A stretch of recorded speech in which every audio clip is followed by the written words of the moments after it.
Nimena official muri gahunda y'amakuru agezweho kano kanya tugiye guhera kuri ino nkuru ifite umutwe ugira uti Rutsiro yafatanywe inkwavu 5 n'ingurube imwe yibye avuga ko yashakaga ay'iminsi mikuru. Bariyanga Alphonse w'imyaka 30 ubwo yafatirwaga mu mudugudu wa Miraramo akagari ka Kabuga umurenge wa Mukura mu karere ka Rutsiro afite inkwavu 5 n'ingurube imwe yibye yavuze ko yashakaga amafaranga y'iminsi mikuru. Ibyo byibwe umuturage wo mu mudugudu wa Kivumu akagari ka Sure umurenge wa Mushubati mu karere ka Rutsiro. Umwe mu bamufashe yabwiye Imvaho Nshya ko bamubonye afite izo nkwavu mu ibase anafite ingurube ku ruhande abitwaye yihuta cyane, bamuhagaritse ashaka kuzita ngo yiruke baramufata. Yagize ati icyadutangaje ni uburyo yatubwiye kuko nta bwoba ko azibye mu murenge wa Mushubati azijyanye mu wa Rubengera kuzigurisha ngo abone ay'iminsi mikuru. Yahise ashyikirizwa sitasiyo ya RIB ya Rubengera akurikiranyweho ubwo bujura, naho amatungo asubizwa uwari wayibwe. Yavuze ko muri ibi bihe by'iminsi mikuru isoza umwaka hagaragara cyane insoresore ziba amatungo zikajya kuyagurisha kure. Akavuga ko ubuyobozi bw'inzego z'ibanze muri ako karere bukwiye kongera ingamba zo guhangana n'iki kibazo. Uwo bigaragayeho ntajenjekerwe byaba ngombwa kwishyura mu ruhame ibyo yibye igihe ari nk'amatungo yaba yayabaze akanayabaze akayakura mu rugo ayibye ubwabyo akabihanirwa mu ruhame n'abandi bakaboneraho. Umunyamabanga nshingwabikorwa w'umurenge wa Mukura Ndayambaje Emmanuel yabwiye Imvaho Nshya ko uwafashwe ari kuri sitasiyo ya RIB ya Rubengera. Ashima bamufashe ubwo yazinyuzaga mu murenge wabo aya matungo yibye mu wundi murenge. Ati nibyo yafatiwe mu murenge wacu yibye inkwavu 5 n'ingurube imwe. Umuturage wo mu murenge wa Mushubati avuga ko azijyanye i Rubengera bikekwa ko hari abo baba bakorana babagurira amatungo nk'ayo bibye, kuko ikigaragara ari uko yari umujura utabikoze rimwe. Turashima abaturage bacu uburyo bacunze umutekano bituma nta wanyurana ibyibwe mu murenge wacu ngo abiheze.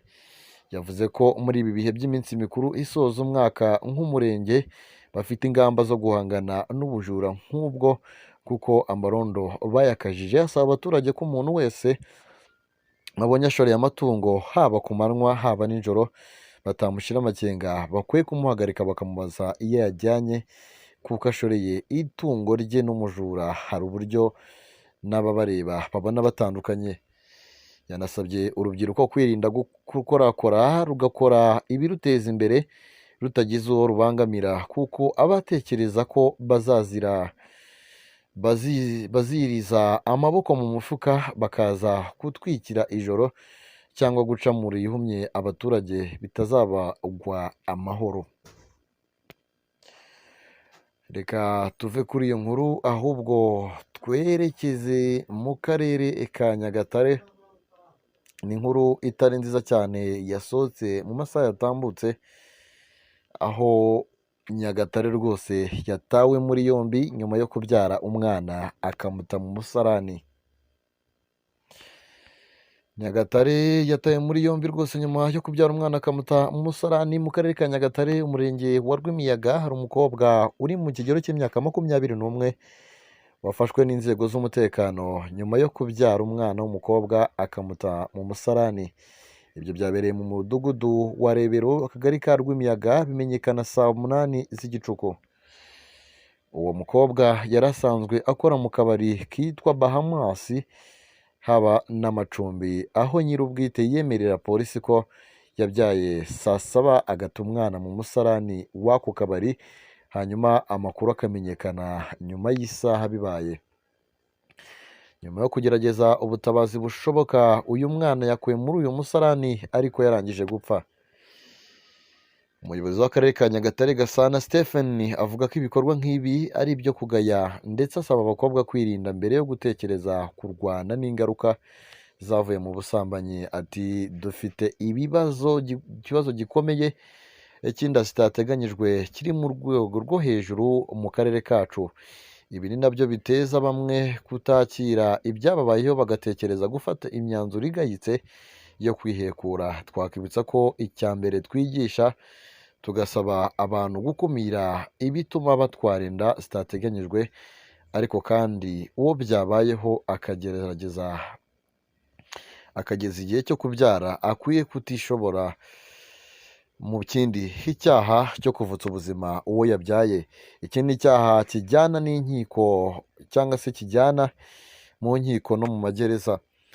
Akomeza agira ati tuzakomeza kwigisha twifashishije amahuriro duhuriramo n'urubyiruko, ariko kubera uko iki kibazo kiduhangayikishije twifashisha no gutanga ubutumwa mu nteko z'abaturage, aho dusaba ababyeyi kuba hafi y'abana babo bakabahugura babarinda kwiyandarika. Mu gihe ariko byabaye tusaba kudahahana abana babo kuko biri mu bituma hari abafata imyanzuro igayitse nk'iyi. Kugeza ubu uwo mukobwa ukomoka mu karere ka Rwamagana ari gukurikiranirwa mu bitaro bya Nyagatare kugira ngo ahabwe ubuvuzi, kuko kubyara muri ubu buryo bikunze kugira ingaruka ku wabyaye iyo atabonye imiti. Nyuma yo kuvurwa akazakomereza mu nzego z'ubutabera akabazwa ku cyaha cyo kwihekura. Turacyari hano mu makuru tugiye gukomereza muri Repubulika Iharanira Demokarasi ya Kongo, ariko mbere y'uko tujya kuri iyo nkuru yo muri Repubulika Iharanira Demokarasi ya Kongo, tubanze tujya kuri ino nkuru yo mu karere ka Muhanga, aho umuturage yafashwe yarahinze urumogi mu bishyimbo. Ni Ngendakumana Venuste yarezwe na bagenzi be ko yahinze urumogi mu murima w'ibishyimbo uri munsi y'urugo rwe. Ngendakumana Venuste y'imyaka 29 y'amavuko, utuye mu mudugudu wa Karengere, akagari ka Mbuga, umurenge wa Nyaminoni. Umuseke wamenye amakuru ko abaturanyi b'uyu mugabo babwiye inzego z'ibanze na daso ko hari mugenzi wabo wahinze urumogi mu murima w'ibishyimbo akaba yigegembya mu mudugudu. Ayo makuru akavuga ko izo nzego zagiye kugenzura zisanga koko muri uwo murima harimo urumogi ruvanze n'ibishyimbo. Umwe muri abo batanze amakuru yagize ati abaturage bamaze gutanga amakuru bahageze basanga harimo ibiti 4 by'urumogi. Umunyamabanga w'agateganyo w'umurenge wa Nyabinoni Desabimana Tresore yemeje ayo makuru ko ari impamo, akavuga ko kugira ngo amakuru amenyekane byaturutse ku ntonganya uyu muturage Ntabanganyimana Emmanuel yagiranye n'umuturanyi we witwa Ngendakumana Venuste w'imyaka 31 y'amavuko. Muri izo ntonganya uwo muturage witwa Ntabanganyimana akomerekeje mugenzi we Ngendakumana. Gitifu Dusabimana avuga ko Ntabanganyimana abonye ko akomerekeje mugenzi we amusaba ko biyunga, undi arabyanga. Ati uwakomeretse Ngendakumana yamusabaga amafaranga menshi kugira ngo biyunge, undi amubwira ko atayabona usibye kwiyunga gusa. Ntabanganyimana abonye ko kwiyunga binaniranye, avuga ko yagiye kubwira inzego n'abaturage ko Ngendakumana Venuste yahinze urumogi. Dusabimana uyobora umurenge wa Nyabinoni by'agateganyo yavuze ko atari ubwa mbere uyu Ngendakumana afungirwa iki cyaha, kuko yajyanwe Iwawa ahamara igihe. Ngendakumana Venuste kuri ubu yashyikirijwe inzego z'ubushinjacyaha ngo bukorera kuri sitasiyo ya Kiyumba kugira ngo abone kugezwa imbere y'ubugenzacyaha. Reka dusoreze aha ngaha aya makuru rero, twizera ko yabashe kuba bashimisha. Twongere mu makuru yacu ari buze kuba agezweho mu biganiro byacu bitaha. Mukande subscribe hanyuma tujye tubana buri munsi. Bye bye.